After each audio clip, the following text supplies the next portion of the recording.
Hey y'all, how's it going? Good to see you. I see some friends in the room and some people I don't know. I got to meet a few new people. I'll introduce myself. My name's Micah, and I'm the worship pastor, worship and creative arts pastor at Gospel City Church in Granger, Indiana, so right on the Michigan line. And this is Healthy Worship Departments. I was going to talk to you about how many treadmills to have in the green room, gluten-free snacks, calisthenics before.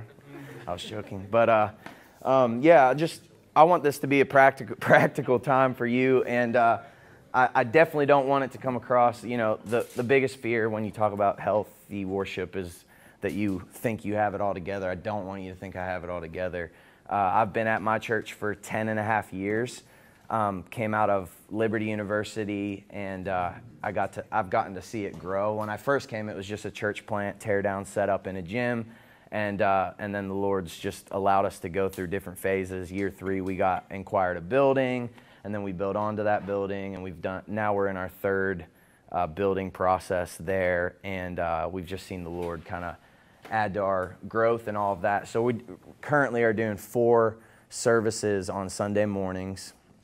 We do 8, 9:30, 11, and 12:30, and we do the same worship team for all 4 of those services every weekend, and then just the different aspects of the ministry and stuff like that. So health is, there is no health apart from the things that God tells us to be a part of in the Word of God, and that's why I love this conference. I just heard Brian White in that session in there say, the same nail's been being hammered here, humility and character and heart. And so we'll talk about some of that because you just can't have healthy worship ministry without talking about those things. But then let's talk about some of the practical things, such as auditions and all those kinds of things, just so I can get a gauge on who's in the room. Who in here is the worship pastor, worship leader, paid person at your church that does the worship? Okay, cool. And then if you're on a worship team, who would that be if you just serve on the worship ministry? And then senior pastors, there's some in here. My man Kurt's in here. So let me introduce, this is my family. Got to always show a picture of my family. This is my wife, Nicole, and we have 4 kids. Reese, Callie, Blaze, and Zion is our 2-year-old. He's crazy. I'm super thankful for them. But can I just pray for us, and then we'll just jump into what we got for today. Dear Lord, thanks for this day, and thanks for my friends in this room. Thanks for your goodness to us, in gracing us with coming to this conference. And thanks for the opportunity that we've had to stir one another up and be stirred up by the Word of God. And Lord, I pray that in this time together, you just lay out some practical things that we can apply to our ministries, and I've been convicted even in reviewing for it, God, of things that I need to press into in my own worship ministry. And Lord, we thank you for just the gifting that you've given people in this room, and we thank you for the ministries that you've called people to in this room. We thank you for the front lines that we get to stand on as we point our people to Jesus. And would you help us to steward our volunteers well? Would you help us to lead our people in biblical worship? And Lord, would you just encourage us in this hour together? In Jesus' name we pray. Amen. All right, so let's talk about the goal when we're talking about a worship ministry. I think that the goal is to create a unified community of believers within a local church who, 1, have the desire to grow in and model the kind of worship that God seeks. 2, the desire to use their specific and unique gifts for God's glory. And 3, a desire to serve the needs of God's people. So before you get anywhere, you got to understand that God's after a specific kind of worship. He tells us that in John 4:23 and 24. If you've been in like the GCC harvest world for a long time, you know that there's 4 pillars. The second of those is lifting high the name of Jesus in worship, and it's founded right there in John chapter 4. God is looking for worshipers of spirit and truth. And so if we're going to lead our churches in the kind of worship that God is seeking, the kind of worship that God's after, then we better make our worship departments, make our worship ministries full of people who are becoming the kind of worshipers that God is seeking. So we got to have a proper understanding of that. And then we got to have the desire to use our specific and unique gifts for God's glory. The unique charge of the worship pastor, worship leader, worship coordinator, whatever you call yourself in your church, is to find and steward the specific gifting of people in our church. And then finally, we got to have a servant-hearted ministry in order to serve the needs of our people in our church. And so you kind of got to talk about character and competence. On the first two, we'll talk about that, and then we'll talk about culture of service to close. But I think, like more than ever, songs are so accessible. Churches have state-of-the-art equipment nowadays as churches are growing and as we add to our numbers and all this kind of stuff. And we have there's platforms and people come to sit in church. It can be really easy to look really competent, but to lack character in your worship department. And I think before you get the competency right, we got to have the character right in order for it to be healthy, in order for it to be God glorifying. So the first thing we'll talk about, a healthy worship department embraces the call to pastor its team in biblical worship of Christ.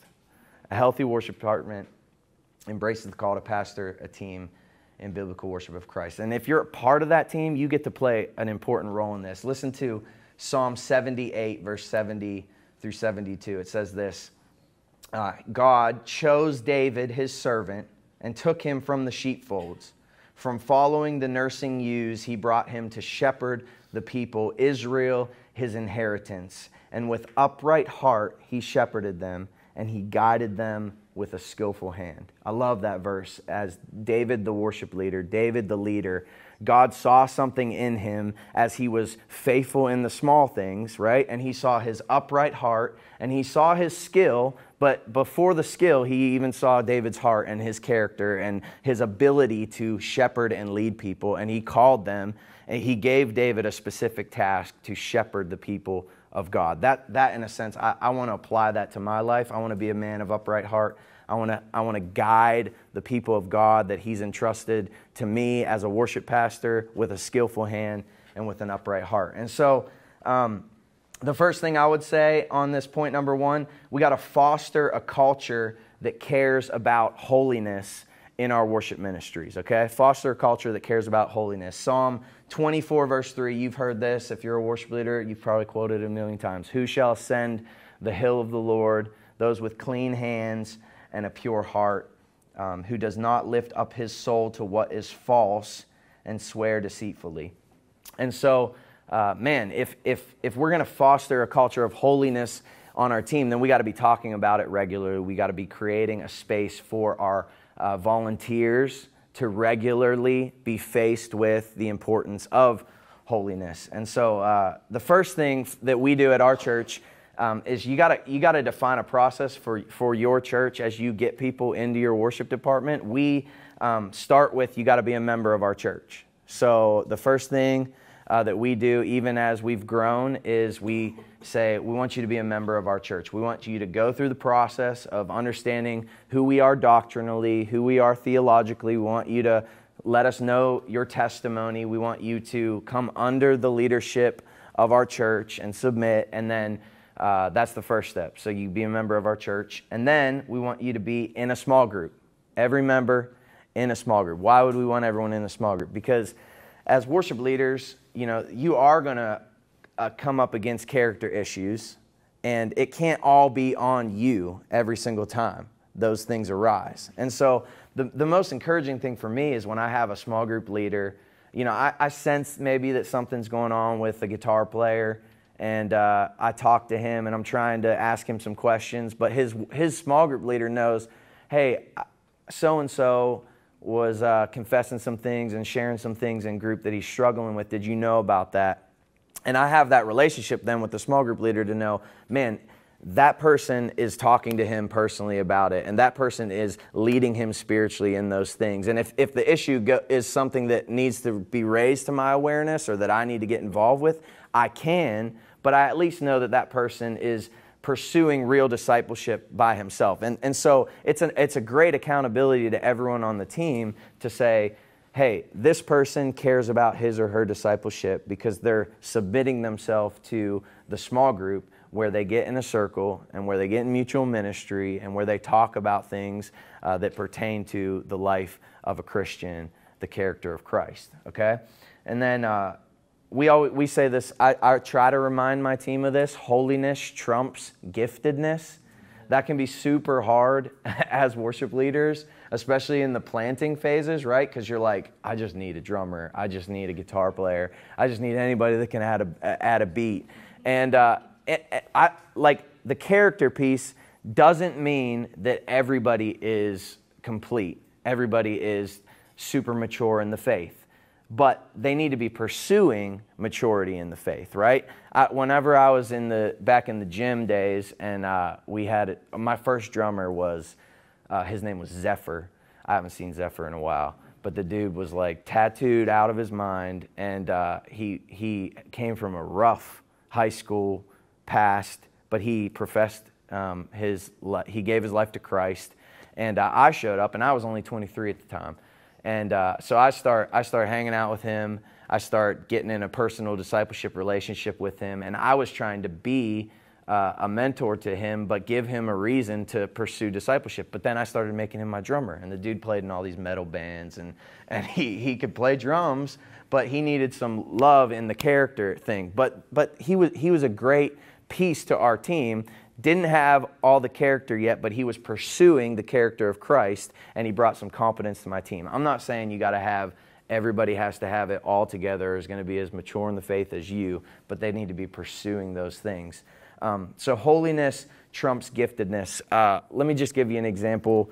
There's a girl in our worship ministry right now, one of the most like raw, talented female vocalists, worship leaders I've come across. She plays guitar. She sings, she writes music. She's just so talented. So she shows up at our church and leads a couple Sundays, and you're just like, this is amazing. This is the kind of person you pray for 10 years. And then we started hearing some things that weren't adding up character-wise. And so we kind of let some of those things play out, and we approached her. And you know, this is why holiness has to trump giftedness, because character is always going to shine through whenever the light of Christ is in a place. And so we want the light of Christ in our worship ministries. That's healthy. And it's going to reveal the things that aren't so much like Christ over time. So this girl, you know, that happened in her life, and some of our leaders got with her and brought everything to light, and we started talking with her, and we said, look, we're so for you, and we don't want you to carry the weight of worship ministry right now. Like, it's not a healthy weight for you to carry, because we care about you, for you to be on this platform pointing people to Jesus, pointing people to ascend the hill of the Lord when perhaps you haven't gone there yourself recently. And so we asked her to get rid of all of the opportunities to play music and lead music in her life for a season, and just submit herself to leadership. So she found another outlet to go to another place and lead worship. So she went there because they took her because of the competence she had, and a little bit down the road, right, the light of Christ shined in, and the character issue revealed itself once again, and she came back. Well, then for a whole year, she submitted herself to the leadership of our church, and she got in a personal relationship with a woman who was just cared for her in all the hardship and all the hard stuff, and walked with her, and took time with her and patience with her. And she denied, like, this girl's really gifted. Like, she was getting asked by all kinds of places to do shows, to come and lead worship, all this. And she turned all of it down for over a year, didn't even like play. And she would say that she met Christ in that time period, because we were willing to say, you know what, your giftedness doesn't matter in regards to your holiness in Jesus. And so she found Christ in our church and continued to walk in discipleship, continued to be matured in the faith, and it got to be over a year, and we were able to say, hey, can you come and just like play like 2 songs at this women's ministry thing? There's not a lot of people there, but we would love for you to just do that. And we started trusting her with some little things and now she's been restored to be able to lead in our church. And that to me is like such a success story that for a worship ministry, and I'm thankful for pastors in my life who spoke into me in our church who were able to help us with this process of this girl. But that, anytime you have to remove someone from your platform, the goal should always be to restore them to the platform. That I think is healthy, because you're saying to the people like, we love your gift, but man, we care so much more about your heart. And so that's been an awesome thing to watch unfold in our church with this particular girl. But by doing that, you give other people the opportunity to step up too. It's like, man, we had this hole filled, but for a season, we're caring for this person off the platform, so we need you to step up into that platform because your character is shining, and it gives them a chance to grow in their competence and stuff like that. So you foster a culture that cares about holiness, but we also got to build an environment for our volunteers to thrive in their own worship, in their holiness. So let me just talk real practical about how you do that. Your rehearsal times. Who does a midweek rehearsal here? Anybody? I do a midweek rehearsal on Thursdays. Do the rest of y'all do 6 early on Sunday morning? Yeah. Probably. Yeah. So build an environment for your volunteers to thrive in their own worship. I think everybody always intends to make rehearsal a place of worship and take time to do like a devotion, pray for one another.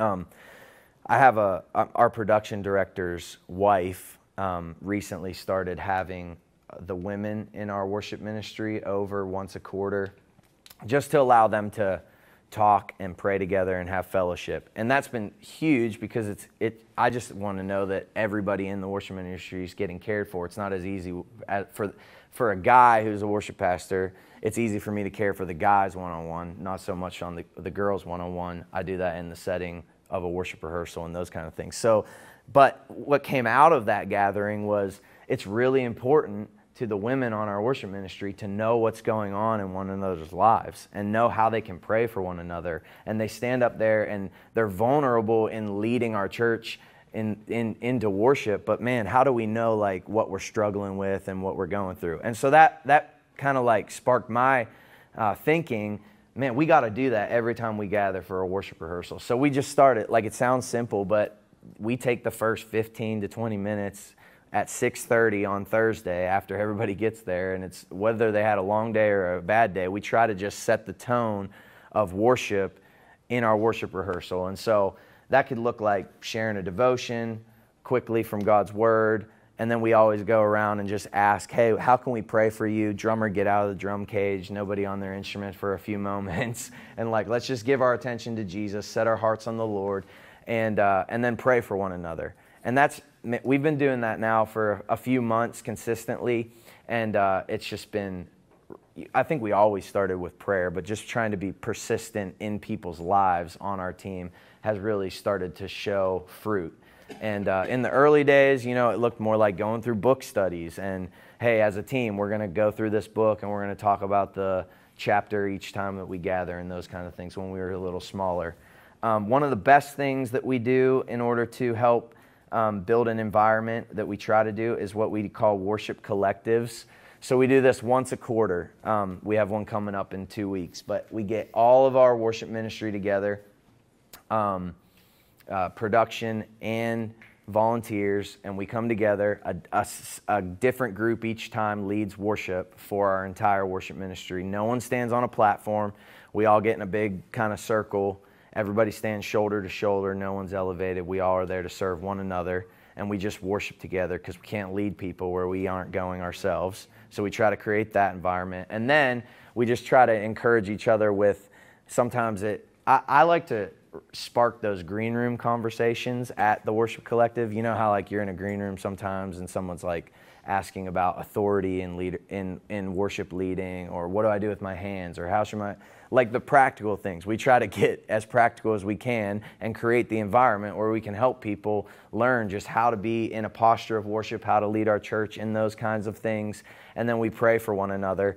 One thing that we've tried to implement more recently that I think is making us stronger and healthier as a worship ministry is by inviting the spouse of every person who is on the worship ministry or the production team to the worship collective. So I pay babysitters and I just say, hey, bring your kids. They'll be in a room with a bunch of youth and college kids, and we want to just host you for the evening. And so they show up at 7 p.m. and the kids are in there, and we do an hour and a half. But man, it's been so awesome to invite the wives and the husbands because when we do, with 4 services now, we get there at 6:30 a.m. and you don't leave till 2. And so the wife or the husband has the kids, and that's like, they're the real worship leaders. Like they're leading worship like hardcore in their family by sacrificing. And so I want them to feel part of the ministry. So I think you can never not go far enough by, like, when we care for the families of the people in our teams, that's healthy. And so that's been a really encouraging thing for us. So we always encourage and celebrate in those things, an environment to grow and be equipped and care for spouses and families. And then from there, we can model the worship for our church. Create a culture that everyone on the platform is a leader. And when the character, when the holiness, when caring about Jesus and Christ is stoked in the hearts of your volunteers, they'll let it show on Sunday when they step in front of your church, and it should exude from their life, right? And so we're talking about those kind of things. Passionate, biblical, life-changing worship is contagious, and it starts in the leadership, then your team, then the core of your congregation. And so it's got to start there. But the second thing, we'll talk a little more about competence. A healthy worship department maximizes the creative gifting in its church. A healthy worship department maximizes the creative gifting in its church. So David, in 1 Chronicles 25:7, is seen organizing the musicians. Here's the verse. The number of them, along with their brothers who were trained in singing to the Lord, all who were skillful were 288. So I think that's awesome. Out of all the people of Israel, there were only 288 who could lead. So if you ever get in a thought that's like, I should be allowed to do special music in your church, it's like, well, I've been called by God to steward well the gifts of our church and to arrange those who have been called by God to be the musicians in our church, and I'm looking for all who are skillful, as David did, right? And so David, who's called with an upright heart to shepherd the people of God with skillful hand, he organizes the musicians of the day. And if you dig into like the Israelites and the priests who were administering worship, you couldn't even be on the worship team of the day until you were like 30 plus years old, because it was worship was the highest level of priority among the people of God. And so there's maturity that has to come with it. This is still all character stuff because I'm just passionate about that, because I think if you get that right, God will take care of all the rest. But man, like, that's so awesome to me. We got to keep presenting our people, but then we do have an opportunity, a calling as worship leaders, as worship departments, to find the gifting in our church and to organize them as David did. So let's talk a little bit about that. I think the first thing you can do is assess the current maturity of your worship ministry. We can always be assessing the current maturity of our worship ministry.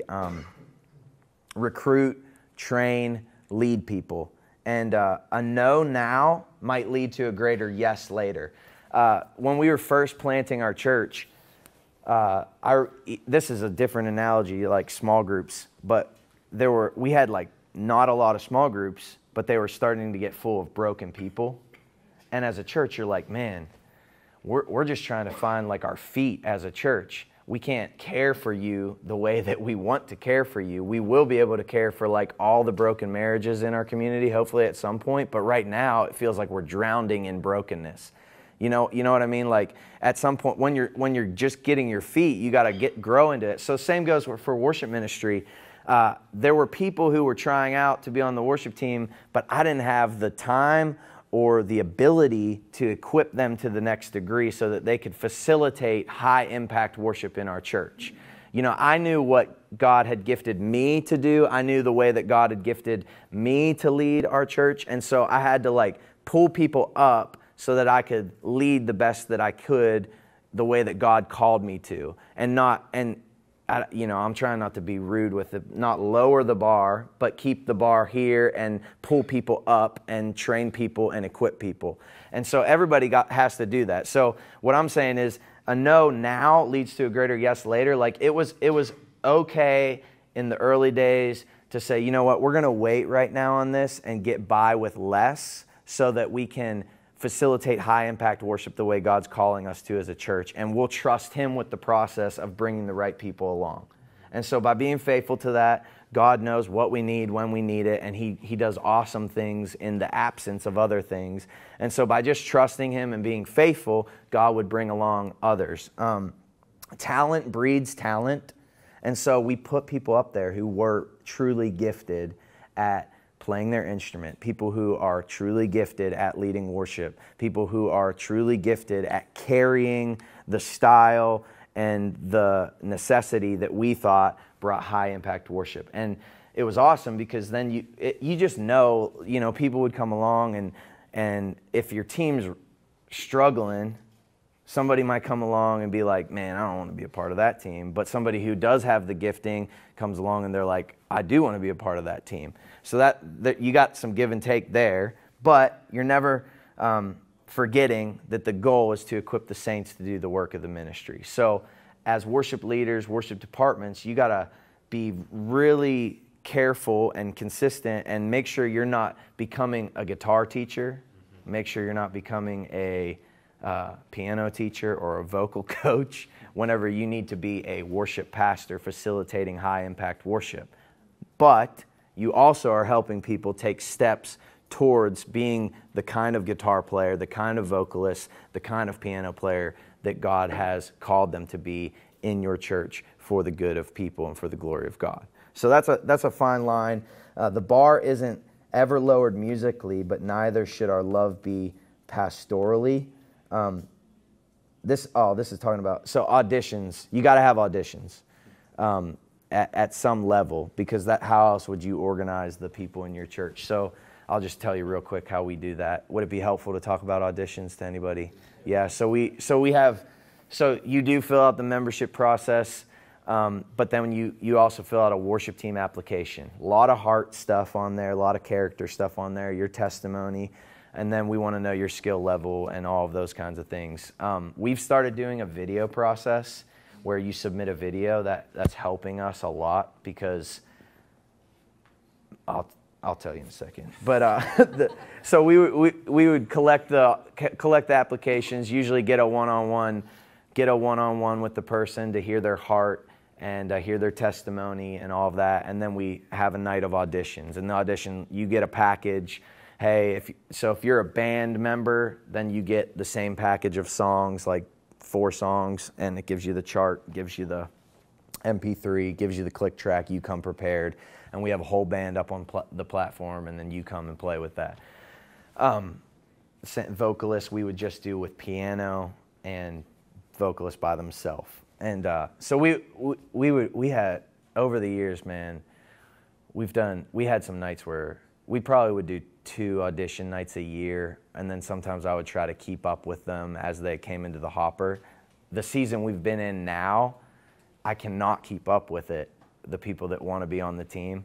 And so we've gone to a video process where we can be we're not really like, we come to you once we see what gifting you have, that kind of thing, because it was just getting a little rough.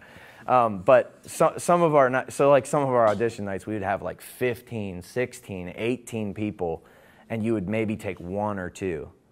So think about the hours of that. That's exhausting to all the people that you have up there. And it was creating like all these pastoral issues that didn't need to be raised, because when you tell somebody, hey, this is probably not the spot that you should serve in our church, then you have to counsel them through the hard stuff, and you end up later in the week with it. I was telling them, like, the last time we did auditions, this is just inside, the last time we did auditions, it was like 7 deep, and no one had the gifting that was necessary. And then this drummer came in that I had never met, and he came in and he had a really bad attitude, and he didn't listen to any of the songs.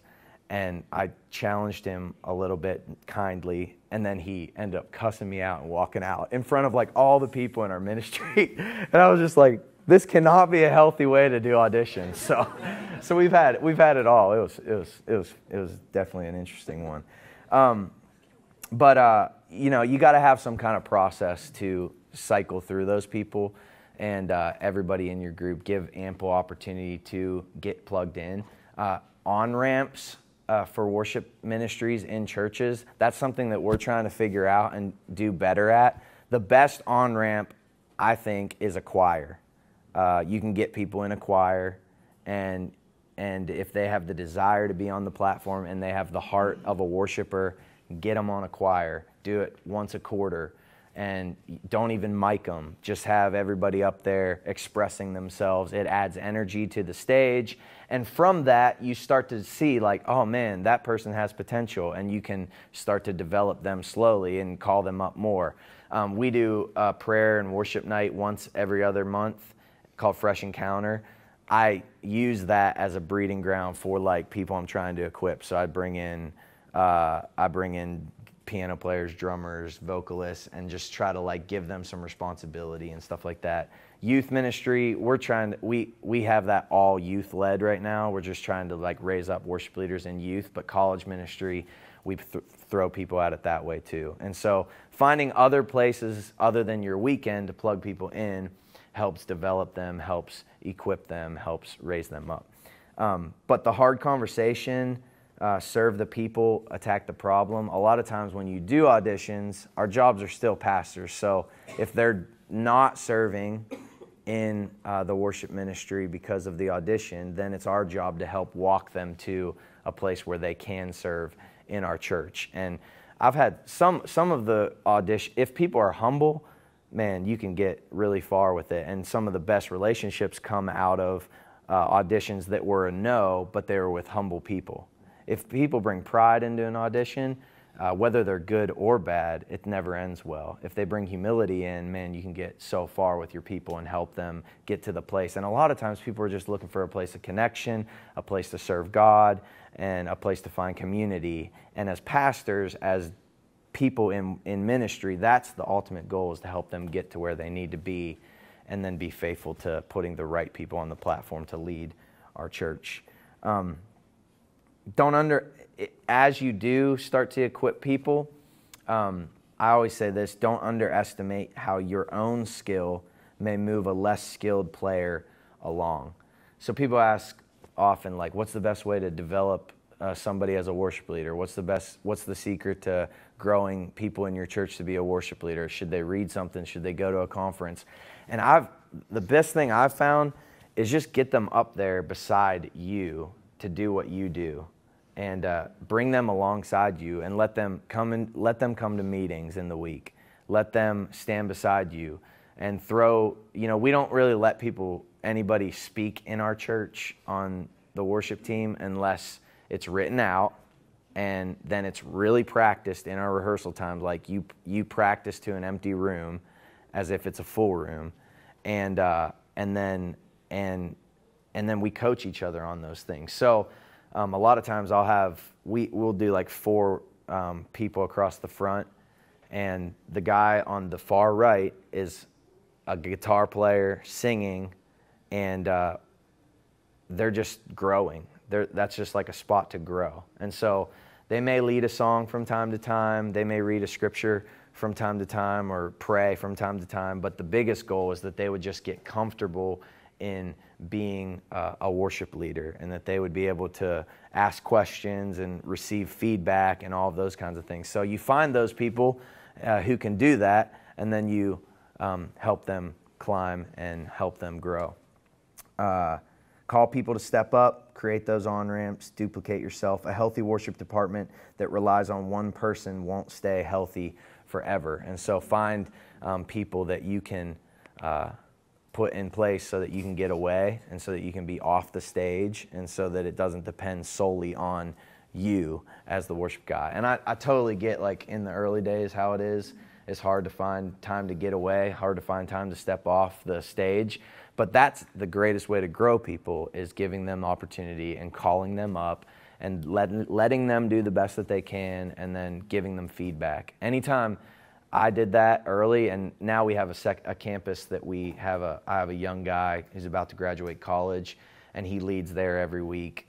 But I have him video, like just on a camera, like that's behind us, and just simple. And I can watch it back every week and then give him feedback, and we debrief it and those kinds of things. So we want to talk through those things. That's the best way to equip. Third thing, culture of service. A healthy worship department learns and serves the people God has called it to lead. Philippians 2:3 says, "Do nothing from selfish ambition or conceit, but in humility count others as more significant than yourself." And that's something that we try to remind one another in our worship ministries as often as possible. But we got to learn and serve the people God has called us to lead. Servant leadership attracts servant volunteers. And these are the vital volunteers you need at all levels of sustaining a healthy ministry. As much as you are after key roles and specific gifts, commitment to the mission of serving God's people will create culture and buy-in from the people who are truly committed to the ministry. And so everybody in this room who's a part of a worship ministry gets to model that for the worship department that we're in. Servant leadership. There's nothing you can ask me to do that I will not do unless it's against God.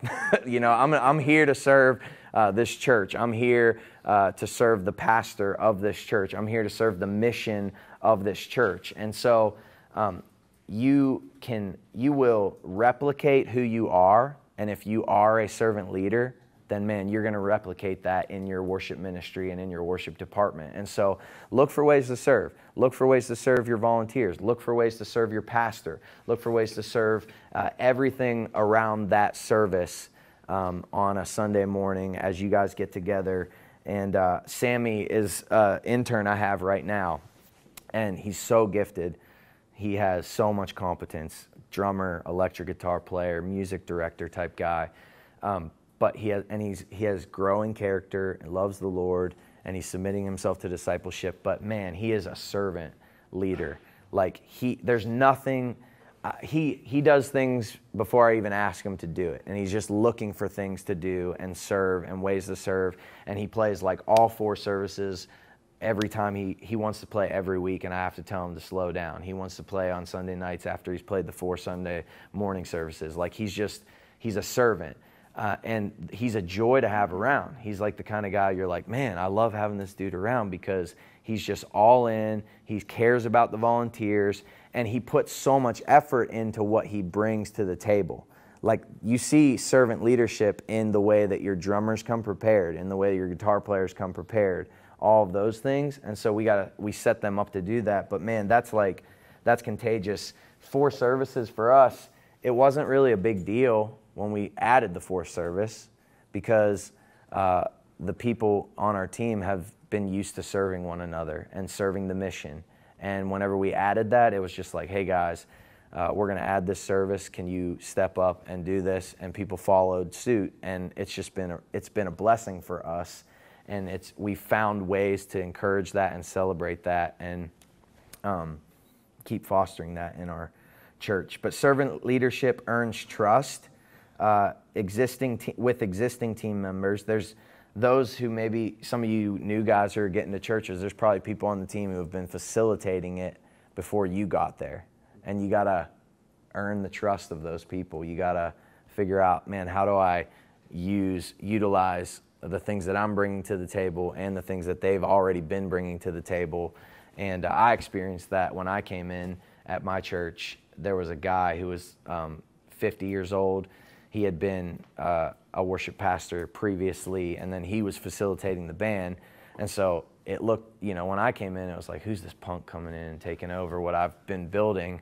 And so there were moments where I fought my character in that, and then moments where I learned to say, you know what, I'm going to take his suggestion, and hey, Roy, like, how would you end this song? Or how would you transition these songs? And, oh, that's great. Hey, could you lead a Bible study every week for rehearsal before we get together, and just encourage our team in like what worship looks like? Find ways to earn the trust by submitting yourself to those, serve your volunteers, and man, you'll get so many miles out of them when you start to serve them well.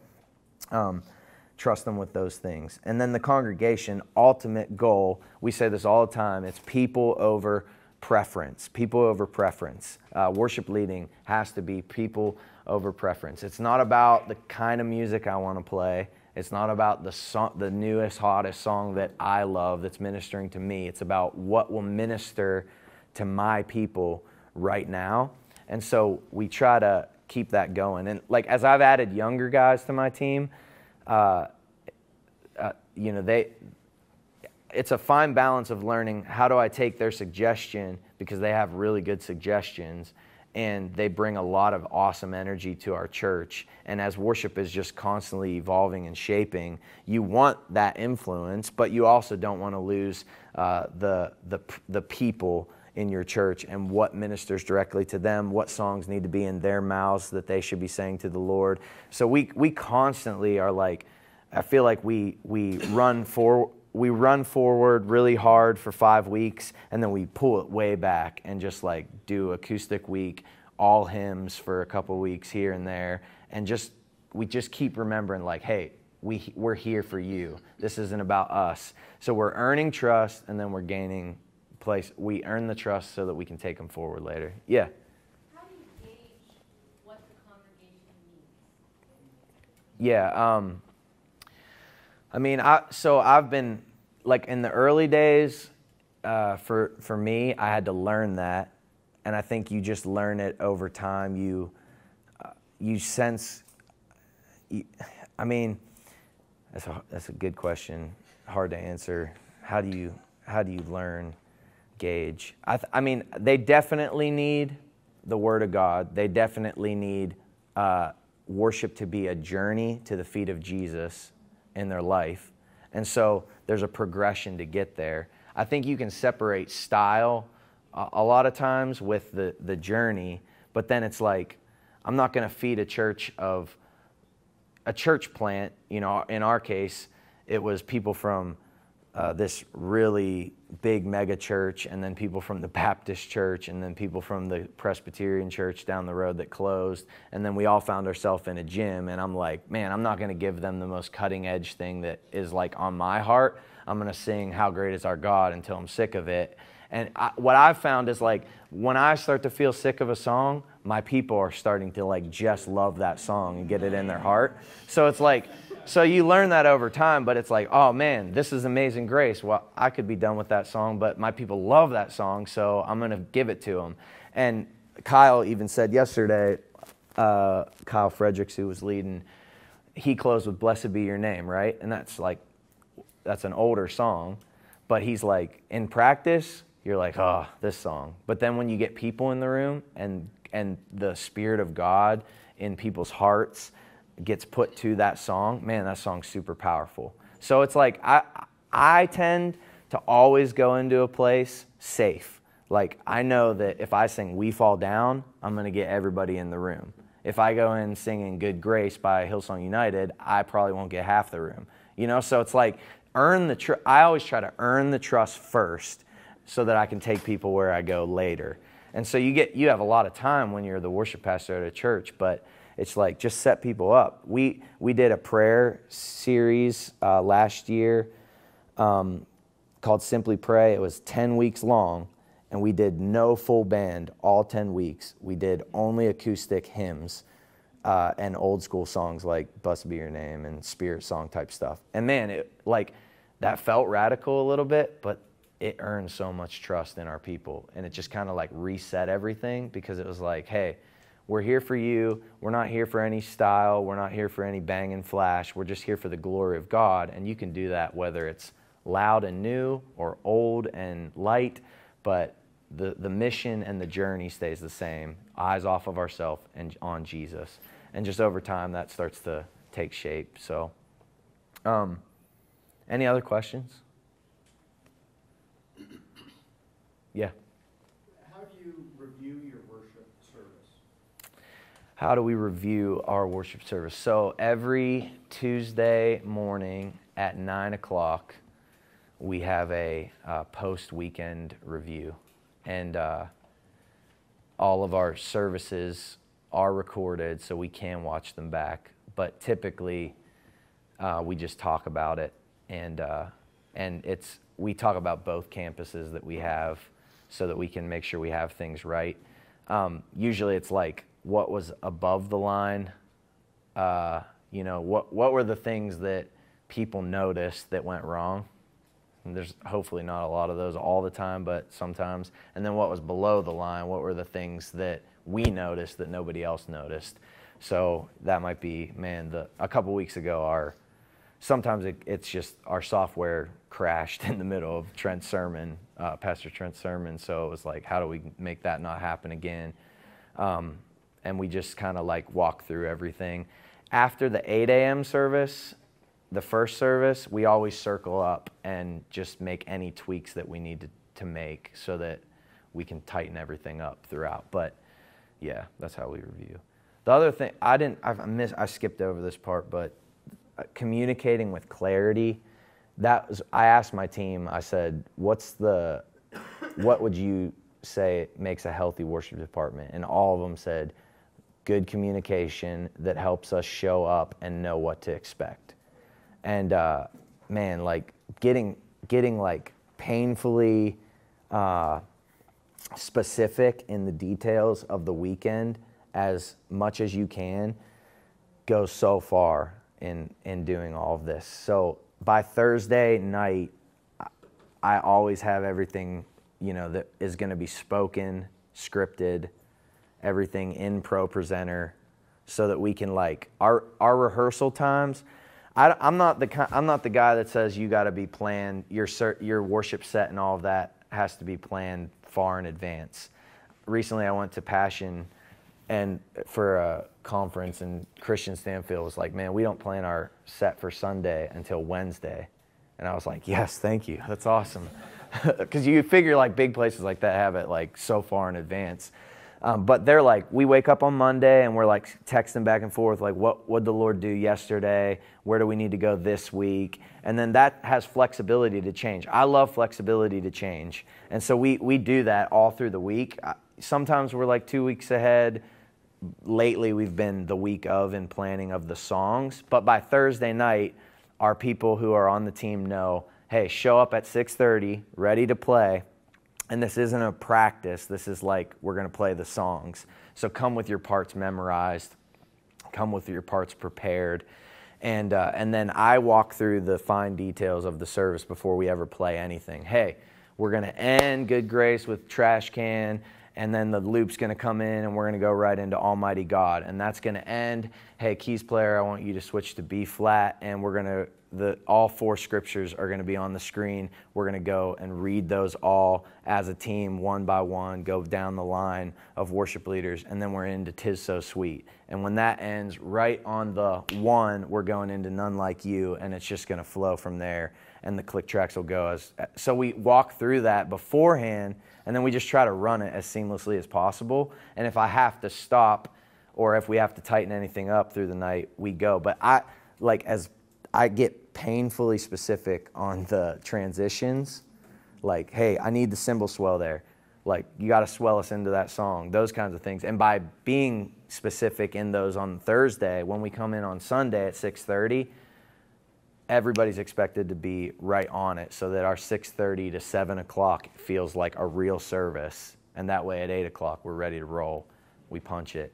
And at 7:40 on Sundays, we talk through all those details one more time. So does that help? That's probably more than you asked for, but Good stuff. Thanks, yeah. Any other questions? Yeah. So and you kind of mentioned it already, like you're resourcing volunteers in advance, which I try to do as well. But then there's a couple like instrumentalists who I know on our team are gifted enough to be able to use without using a music stand, and because I'm resourcing them in advance, like I mean I have a couple worship sets planned out like by month typically, not always, but because I'm resourcing them that early, I would think they would probably be able to not use a music stand. What would you say is like an appropriate way to try to get them to ditch it? Because like me, I'm getting paid to do this, so of course, you know, I'm not gonna have a music stand, and that's great. Them, I don't want to be like, yo, you have to spend X amount of hours a week so that you can come without one. But would you have any advice on that? We've done away with all music stands on the platform. Definitely on the front line, no music stands kind of thing. So like I do have a couple guys right now, like those guys that are potential worship leaders, potential guys that I could, you know, leave in place. They need to grow a little bit, but they're on the front line. So I say, hey, you're playing acoustic, you can't use a music stand on the front line. So they can use it at rehearsal, but by Sunday they got to have it memorized. They've done really well with that. We do let like our backline musicians have an iPad low, just to see it. So we got like iPad stands, and we have a couple floating iPads at church that we can pass around if they need it. Most people have gotten away from it just by us talking about it a lot and just encouraging them to trust themselves. I've found it's like a lot of times you just don't trust yourself.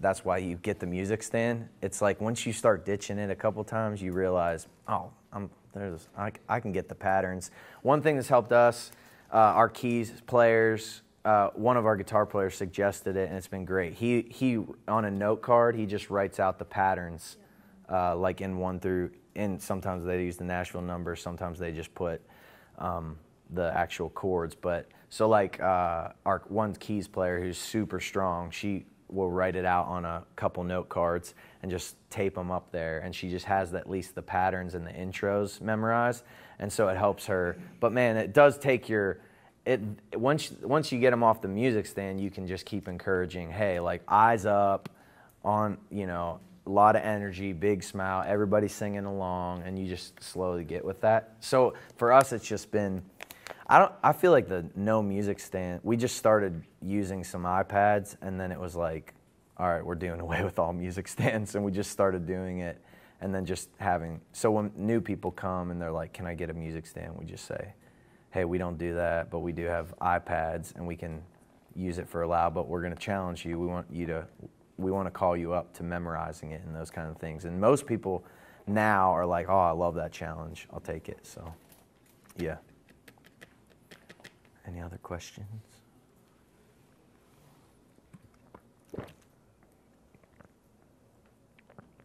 Awesome. That's great. Yeah. Talk about the requirements for members of the ministry, membership in small group. Was that something that you had from the beginning, or do you kind of bring that requirement in later, and do you then like grandfather people into that, or what is that process? Yeah, we weren't as specific with it early on, and when it was a smaller team, I could have my hand on more of the volunteers as far as like personal discipleship and making sure, like your worship ministry almost feels like a small group at one level. So I was having that, and then as it's grown, we've tried to just be more specific, because then we start getting more people who want to be on the team. So it's like, hey, these are the requirements that we have for our church, and that just ensures that the health remains and keeps up. So I mean, the biggest thing for me is I want to know people are pursuing a relationship with Jesus. I can be patient with that, but it does help the process as you get bigger and as it grows to just be able to instill it and stuff. So yeah.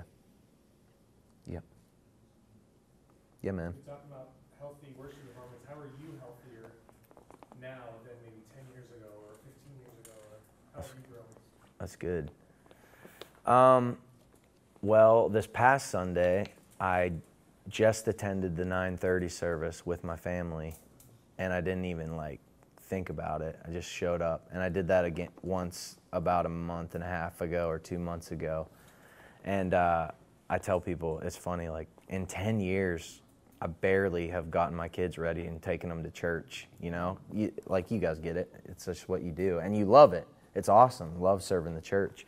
But I said to some of our team, man, it just felt healthy to like wake my kids up, get them in the car, drive them to church, pick them up out. I didn't even know where their classroom was for like ever.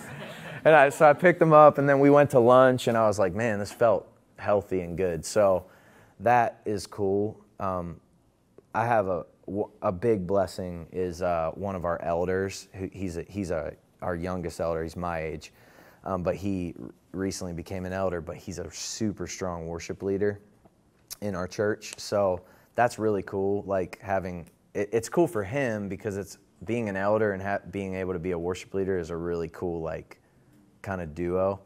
And just visual in the church, but then it's helpful for me because I can kind of like step down and know that he has that. So that's definitely helped. I think I've grown in like over the last 10 years of not feeling like I gotta have my hand on it all. It's okay to like give stuff up, and that goes with if it's built on you, it won't last forever. It's like It's a bit of an identity crisis as you start to take yourself out of some of the leadership and start to take yourself out of some of the things that you've always owned so close. But man, it's so freeing at the same time. And you realize quickly like the gifts of others thrive whenever you just get out of the way. And then that ends up helping you too. So yeah.